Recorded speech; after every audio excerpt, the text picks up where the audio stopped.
What's going on, guys? We are back with a brand new video. Sorry I missed the yesterday's upload.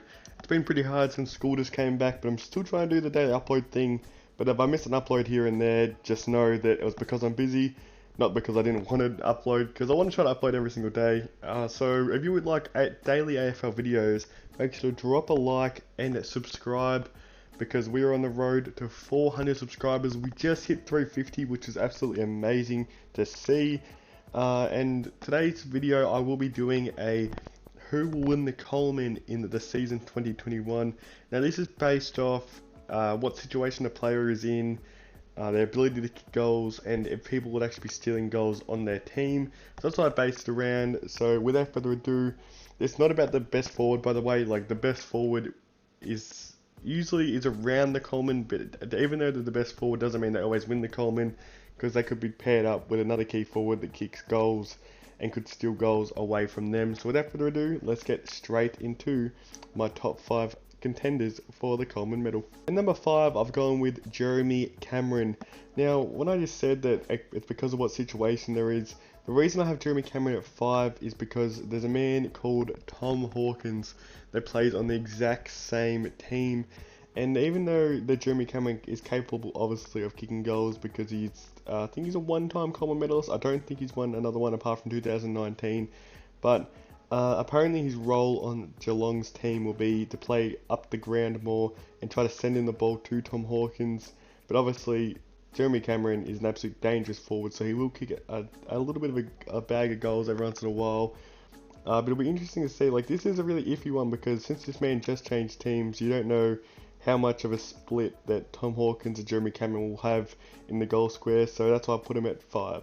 And number 4, I've gone with Tom Hawkins. Now, exactly why I have Jeremy Cameron at 5 and 4 is because I don't reckon Tom Hawkins will be able to kick as many goals as he had an opportunity to kick this year, simply because that he's got to actually have some help.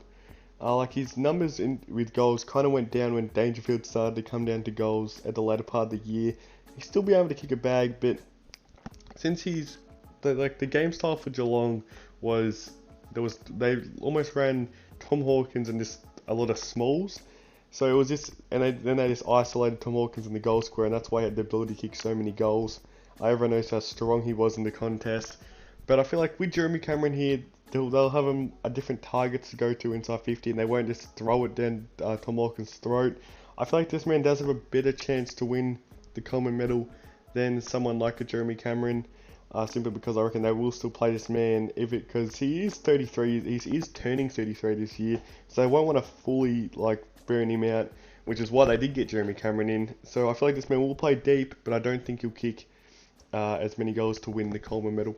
And number 3, I've gone with probably the most hated player in the league, which is Tom Lynch.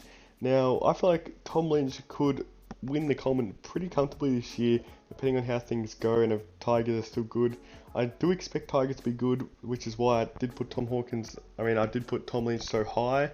And I feel like Jack Riewoldt, everyone knows that Jack Riewoldt kind of took a bit of a dip in 2020, and I don't expect his numbers to fly up again. I expect him to stay, just keep on a little bit of decline with Jack Riewoldt. So I expect Tom Lynch, I keep saying Tom Hawkins, to take over as the number 1 man in the forward line, and of course they have so many good players that can kick the man the ball, so he'll be able to get a lot of opportunities in if he just kicks straight, because that was a bit of a problem for him in 2020. So we'll see what happens with this man.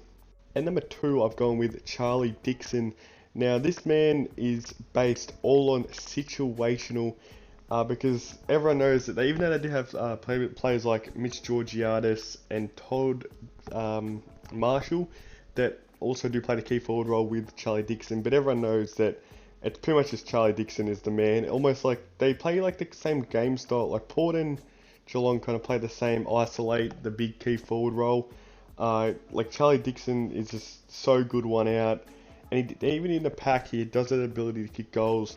So I feel like if Port do have another consistent season, this man will be up there for the Coleman medal. I reckon he could have won it this year even if he wasn't so inaccurate in front of goal, because he had games where he just could not get near it. Like that game against Carlton when Robbie Gray kicked after the siren, I think he kicked 2 goals 5 that game, and he could have easily made that a comfortable win and not made it bloody a kick after the siren win, because I think he missed like 2 in like the last like minute of the game or something, with pretty comfortable goals. So I feel like this man does have the opportunity to win the Coleman medal, but I think this man, I'm about to say, could just muscle him out. And that is Big Ben Brown. Now Ben Brown, obviously we know that he did not have the best year in 2020, and he was playing on an injury, and then ended up missing, I think he only played like 7 games last year out of the 17 possible ones he could have played. And he's just, like, everyone knows how good he kicked the most goals over a 3-year period and did not win the Coleman. He came runner-up twice and came 3rd once over that year period, all kicking 60 plus goals all them years. So I feel that if he was kicking goals with not the best service with North, that when he gets some players he can actually kick in the footy, because even though like they're not the best kick of the footy Melbourne, but since they're a better team than North Melbourne, I feel like they could elevate this man. And if you guys don't know, I know this man I think he's talking to a surgeon about his knees, but he's not injured or anything right now. They're just talking about I think they're trying to make sure that he doesn't get injured, or if something could have happened in training. But I think a few days ago at training they held a match simulation and he was getting played on by Stephen May, and he kicked 6 goals and a quarter. 6 goals and a quarter on an All-Australian full-back, which is, even though obviously Stephen May wouldn't be trying to his hardest, but they still would be trying. It's a match simulation. No one does not try at training. And he kicked 6 and a quarter. I don't know how much you end up kicking in general, but 6 and a quarter is absolutely ridiculous, even though it is match simulation. So he's definitely in his goal kicking form, and if he can actually stay healthy the whole year, I feel like this man could kick 70, nearly 80 goals. Like, no one's kicked 80 goals in a while, I don't think. And this man, I reckon, does have the capabilities if he does stay healthy. Now, I could look like an idiot by the end of the season if this man ends up having knee surgery or something and he can barely play, or Melbourne just turn to crap and can't. But I expect, in my latter prediction, I do have Melbourne finishing in the 8, so I feel like they will play good, and they'll give Ben Brown a great chance, because there's no real people like contesting him. Like, they do have Tom McDonald, but I think he's going to go back to the backline Tom McDonald. And they also do have Sam Wiedemann and Luke Jackson, but I don't feel like they are big enough names to kind of stop Ben Brown. I feel like they've been looking for a big key forward for the longest time after Jesse Hogan left. So having Ben Brown, a guy that was capable of kicking 70 goals in his sleep, is absolutely great to see. I can't wait to see this man play, because I hope he can return to pre-2020 form when he was kicking 60 goals a season, because that was absolutely ridiculous to see, and I reckon this man could win the Coleman medal. So that's the video, guys. Make sure to drop your top 5 Coleman medal contenders in the comment section, because I always love to see what you guys think when I make these type of videos. So make sure to drop a like on this video. Let's try to get this video to 30 likes or something.